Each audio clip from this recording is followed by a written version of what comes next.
এমন যেন না হয় আপনাদের গাফলতির কারণে এজেন্ট ছাড়াই ভোট শুরু হয়, এমন যেন না হয়। এই জন্য যারা এজেন্ট হয়েছেন তারা ওই দিন যাবেন, এবং আমাদের যারা ভোটার আছেন তারা সকাল 7:30টায় আগে গিয়েই যদি আপনারা সেখানে লাইন দিতে পারেন, সকাল সকাল ভোট হয়ে যাবে। এবং ভোট দিয়ে আমাদের যে অফিস থাকবে, প্রত্যেকটা কেন্দ্রে ঢোকার রাস্তায় আমাদের অফিস থাকবে। এই অফিসে আপনারা চা খাবেন এবং সহযোগিতা করবেন অন্য ভাইদেরকে ভোট দেওয়ার কাজে, স্লিপ দেওয়ার কাজে। এবং আমরা আশা করি উৎসব মুখর পরিবেশে ওই দিনকে আপনারা দাঁড়িপাল্লার যে ব্যাচ থাকবে ওই ব্যাচটা গলায় দিয়ে নির্বাচনের মাঠে থাকবেন, এবং ভোট গণনা শেষ না হওয়া পর্যন্ত আপনারা ময়দান ছেড়ে যাবেন না। আমরা বিশ্বাস করি জনগণ যেন স্বতঃস্ফূর্তভাবে ভোট দিতে পারে, তারা যাকে খুশি তাকে ভোট দেবে, কিন্তু ভোট দেওয়ার ক্ষেত্রে কেউ বাধার সৃষ্টি করবে এইটা আমরা মেনে নিতে রাজি না। আমরা চাই জনগণ তার মতের স্বতঃস্ফূর্ত প্রতিফলন ঘটাতে পারে, সেই চিন্তা আমরা করছি। আমরা মনে করি স্বাধীন মতো ফ্রিভাবে যদি জনগণ আসে, উৎসবঞ্জক পরিবেশে আমাদের ভোট সম্পন্ন হবে। এই ভোটে আপনারা জানেন একই সাথে দুইটি ভোট হচ্ছে, একটি গণভোট, যে ভোট কাগজ সম্ভবত থাকবে রঙিন কাগজে, এখানে হ্যাঁ অথবা না। আপনারা জানেন 24শে যে জুলাই আন্দোলন হয়েছিল ছাত্রদের নেতৃত্বে, এই ছাত্ররা যে কাজটি করেছে এর বৈধতার জন্য হ্যাঁ ভোট। আপনার বৈধ মনে করলে হ্যাঁ দিবেন, আর যদি মনে করেন যে ছাত্ররা কাজটা ঠিক করে নাই তাহলে তো না। কিন্তু আমাদের দাবি হলো আপনার হ্যাঁকে জয়যুক্ত করবেন, কারণ হ্যাঁকে যদি জয়যুক্ত না করেন তাহলে বাংলাদেশে আবার ফ্যাসিবাদের জন্ম হবে, বাংলাদেশ আবার পিছন দিকে ফিরে যাবে। 54 বছর আমরা যেভাবে দুর্নীতিগ্রস্ত দেশ হিসাবে ছিলাম, আমরা চাঁদাবাদী হিসাবে প্রকাশ করেছি, আমরা যত অন্যায় কাজ করেছি, আমরা বালু সহ, অবৈধ বালু উত্তোলন সহ, আমরা টেন্ডারবাজি করে, আমরা মারামারি কাটাকাটি করে দেশে যে অস্থিতিশীল পরিবেশ সৃষ্টি করেছি, বাংলাদেশ আবার ঠিক একই রকম পিছন দিকে ফিরে যাবে। একটি বিশেষ দল নির্বাচিত হলে পরের দিনই দেশের চেহারা অন্যরকম হয়ে যাবে, আমি মনে করছি সেটা। কারণ নির্বাচিত হওয়ার আগে আমার বোনদের মুখের নেকাব খুলে ফেলছে, আপনারা দেখছেন। আমার বোনদের পেটে লাথি দিয়েছে, এই ছবি আপনারা ফেসবুকে দেখেছেন। এই জন্য আমরা বলতে চাই, আমরা সহনশীলতার রাজনীতিতে বিশ্বাসী। আমি যদি নির্বাচিত হই আপনাদের ভোটে, আমার এলাকায় সকল দল, সকল মতের, সকল পথের মানুষকে নিয়ে আমি শান্তির একটা পরিবেশ তৈরি করব ইনশাআল্লাহ। আমি কাউকে কোনো ছোট করে দেখব না। অন্য মত, অন্য পথ থাকতেই পারে, মানুষ মাত্রই আলাদা দলের, আলাদা মতের হতেই পারে, কিন্তু আমরা তো সবাই বাংলাদেশি, ঠিক কিনা ভাই? আমরা সবাই মিলে এই বাংলাদেশকে গড়তে চাই, যে বাংলাদেশ হবে আমাদের সকলের। এই বাংলাদেশ শুধুমাত্র জামাত ইসলামের না, এই বাংলাদেশ সকল দলের। এই বাংলাদেশ গঠন করার দায়িত্ব কি আমার শুধু একার? আপনাদের সবার দায়িত্ব। সুতরাং আমরা নির্বাচিত হলে সকল দলকে সাথে নিয়ে, সবার পরামর্শ নিয়ে এই মানিকগঞ্জ 1 আসনকে আমরা গড়ে তুলব ইনশাআল্লাহ। আপনারা জানেন আমার নির্বাচনী ইশতেহার আমি বলেছি, প্রতি বছর পদ্মা যমুনার ভাঙ্গনের কবলে পড়ে আমরা ব্যানার ফেস্টুন নিয়ে মানববন্ধন করি, অথচ নদী হলো আমাদের জন্য আশীর্বাদ। এই নদী হয়ে গেছে আমাদের অভিশাপ। কারণ অবৈধ বালু উত্তোলনের কারণে প্রতি বছর হাজার হাজার ঘরবাড়ি, স্কুল, কলেজ, রাস্তাঘাট বিলীন হয়ে যায়।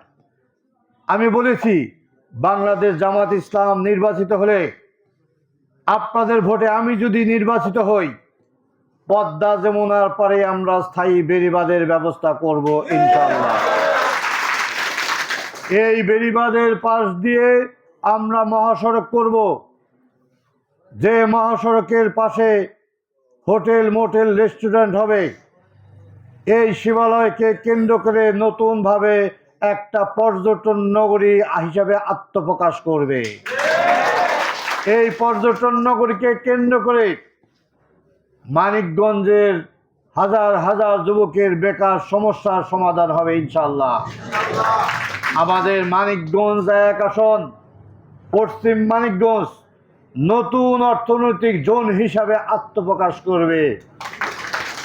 আমরা বলেছি, কৃষক সমাজের ন্যায্য মূল্যের সার এবং বীজের সরবরাহ নিশ্চিত করব। আমরা জানি আমাদের মানিকগঞ্জ কৃষির উপরে নির্ভরশীল। এই কৃষকরা বাঁচলে বাংলাদেশ বাঁচবে। সুতরাং কৃষকরা যেন সহজে ফসল ফলাতে পারে, তাদের ন্যায্য মূল্যে সার এবং উচ্চ ফলনশীল বীজের সরবরাহ নিশ্চিত করা হবে। কৃষকের উৎপাদিত পণ্য সহজ বিপণন করার জন্য, যাতে করে উচ্চ মূল্যে বিক্রি করতে পারে, এজন্য আমরা ঢাকায় সহজ বিপণন ব্যবস্থা করব ইনশাআল্লাহ। শুধু তাই নয়, আমাদের এলাকা আপনারা জানেন সবজি ভান্ডার। এই সবজির জন্য কি কোল্ড স্টোরেজ স্থাপনের মাধ্যমে আমরা বিদেশে রপ্তানি করব ইনশাআল্লাহ। এই রপ্তানির মাধ্যমে আমাদের এই কৃষি নির্ভর এই অঞ্চলটি নতুনভাবে আত্মপ্রকাশ করবে বিশ্বের বুকে। সম্মানিত উপস্থিতি, আমাদের মানিকগঞ্জ 1 আসন, আমাদের স্বাস্থ্য সেবার কথা না বললেই নয়। আপনারা জানেন চরাঞ্চলে আমাদের 3টির উপরে ইউনিয়ন রয়ে গেছে। 22টি ইউনিয়নের 3টি ইউনিয়নের চরের ওই পারে রয়েছে। আমরা নির্বাচিত হলে আমি বলেছি, চরাঞ্চলের মানুষের স্বাস্থ্য সেবার জন্য আলাদা হাসপাতাল প্রতিষ্ঠা করা হবে ইনশাআল্লাহ। আমরা চরাঞ্চলের মানুষের জন্য স্বাস্থ্যসেবা 24 ঘন্টা নিশ্চিত করতে চাই। ওই চরাঞ্চলের মানুষের স্কুল, কলেজ, রাস্তাঘাটের নিশ্চয়তা দিতে চাই। তাদের যাতে করে অবৈধ বালু উত্তোলনের কারণে যেন তাদের যে আবাসভূমি ভেঙে না যায়, আমরা সেইটার ব্যবস্থা নিব। আমি গত কয়েকদিন আগে আমরা যখন চরাঞ্চলে সফর করেছি, সেইখানে তারা বলেছিল, ভাই সব আমাদের বাজারঘাট সব ভেঙে যাচ্ছে। আমি বলে আসছি যে আমার 1 নম্বর দায়িত্ব হবে আপনাদের এই চরাঞ্চলের ভূমি রক্ষা করা। এইখানে অবৈধভাবে কোনো ড্রেজিং চলতে দেওয়া হবে না।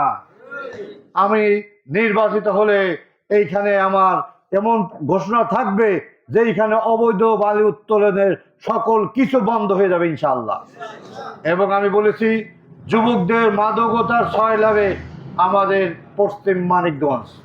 আমি বলেছি, আমি নির্বাচিত হলে পশ্চিম মানিকগঞ্জে কোনো অবৈধ এই ফেন্সিডিল সহ যে মাদক দ্রব্য আছে, এটা প্রবেশের অনুমতি থাকবে না।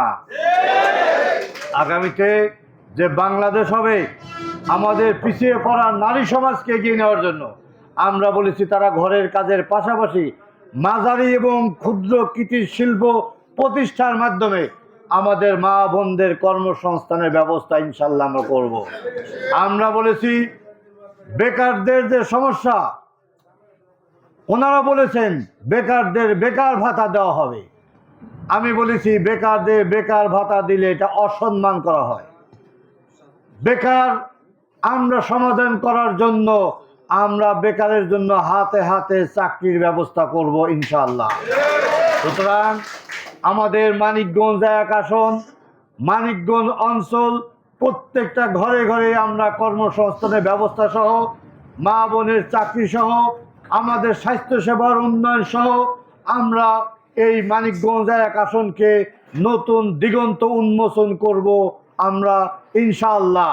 সবাইকে নিয়ে সুন্দর ভবিষ্যৎ গড়ার জন্য, সুখে শান্তিতে থাকার জন্য সকল দল, সকল মত, সকল পথের লোককে নিয়ে এই মানিকগঞ্জ 1 আসনকে আমরা আসন গড়ে তুলি এবং আমার মার্কা দাঁড়িপাল্লা মার্কাকে ভোট দিয়ে আপনারা বিজয় দান করবেন। আপনাদের সাথে নিয়ে, আপনাদের পাশে নিয়ে আমি মানিকগঞ্জ 1 আসন তথা আমাদের এলাকার উন্নয়ন করে যাব এবং এই আহ্বান রাখছি, আপনাদেরকে সাথে পাশে পাবো। এবং আগামীকাল যে জনসভা হবে বরঙ্গাইল কলেজের মাঠে, এখানে আমাদের কেন্দ্রীয় নেতৃবৃন্দ আসবে।